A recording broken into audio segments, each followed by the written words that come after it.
Alright, 5th grade, so today we're going to start on our transformed environment landscape painting. We're going to talk a little bit about the illusion of depth, size and placement, overlapping, atmospheric perspective, and kind of using those lines. Okay, so the first thing you have to do is paint your background. So I'm going to literally start with a sky and a tree line, and then a ground line. So if you need to, you can actually draw this in with a piece of chalk. So let me grab my piece of chalk. We're not going to be using a pencil to draw these things in. So my image is an image of the natural bridge. So I'm going to do everything in the background. And there's trees, and then right around here there's a path. So that's going to be my, notice how I'm kind of fixing how I want this to be, and I can actually use my finger to erase. Okay. And notice how the things that are farther away, I'm showing the path is farther away because it's smaller, and then as it gets closer it gets even larger. Okay, so I'm going to start by painting the thing that's farthest away first. So we're going to use these giant brushes. They're like 3 inches long. And I'm going to mix a color for my sky. So I'm going to go directly into my blue paint. And I'm going to just start to lay down some blue paint.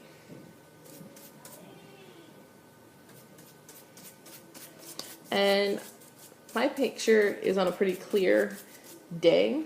So I'm going to wash that out. And then I'm going to get a good amount of white. I'm going to dry off my paintbrush. And these paintbrushes hold a lot of water, so make sure that you are blotting it or wiping it on the side of your water bucket first before getting more paint. Okay, and then I'm going to paint my white directly on top. I would much prefer you get paint on the table and cover up all of your gray paper than to not get paint on the table and not cover all of your gray paper up. So I'm putting a pretty nice coat of white paint over, and I'm actually going to do some, do you remember what this is? Scumbling in the sky to show some texture, so that there are some clouds moving. Okay. And I don't want to mix all of my colors together, because I want there to be some of the whites, some of the blues still showing. Then I'm going to wash my paintbrush, and the next thing I would do is I'm going to work on doing my middle ground. So this is my background, foreground, or middle ground, and then foreground. So background, foreground, background, middle ground, foreground, all over the place today. Okay, so for me that's a line of trees. Now, I don't want to actually use the texture yet that would be on those tree lines. I'm going to do that later on with the sponge. But I want to lay down a darker base color. So I think I'm actually going to make a tone or maybe even a shade of green. So do you guys remember what a shade is? We did it on our painting techniques. Yeah, so we're adding black to a color. So I'm going to take a little bit of black, I'm going to pick it up, and I'm going to put it on my paint palette. Just a little bit, because I want there to still be a good amount of green showing. And then I'm going to wash my paintbrush and then take my green. So I'm making a tone because I want to show that it's farther away. And when something's farther away, it's going to be darker. So I'm going to not do a smooth line because remember this is trees. I'm going to kind of do some bumpy. Maybe this up a little bit further. And then keep picking up some of that tone. Maybe some are a little bit higher, and then I can just do some dabbing also. So I'm using a lot of my painting techniques right now just in this background. Take some more green, mix it in, and then I can just kind of dab it on. I'm just using the edge of my brush. Notice that my paint isn't totally mixed together, so I'm getting some variation in my actual paint color. I'm going to keep picking up some more. Maybe I'll go directly in with that green. Okay, so now I'm starting to show some atmospheric perspective because things are farther away and they're darker. Okay, so Next we're going to do our foreground. I'm sorry if it's super shiny. That's actually a way to know if your paint is still wet or not. When your paint is dry, it will not be shiny like that anymore.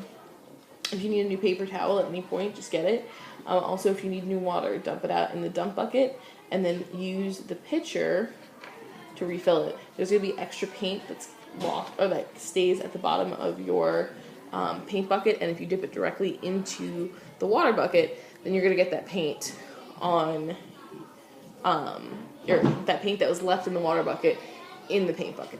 Okay, so now I'm going to do the foreground. So in the foreground, there's some water, and it's still pretty dark. So I'm just going to put some dark water there. And it's not super clear. It's got kind of a greenish tint. So I'm going to kind of pull this, and then I'm going to mix a little bit of green into it because it's reflecting those trees. And then I can actually start to add some white. And so when you add white to a color, what is that? It's a tint. So I'm going to add some white to it. And I'm going to go over my lines. So notice that this isn't really taking me that long. And I'm going to kind of use some dry brushing techniques and some wet on wet here to get a little bit of texture in my water. Kind of show the way the water is moving. Okay. And if I want to make it look a little calmer, I can kind of go over it. So, okay, and then I'll paint this last little bit.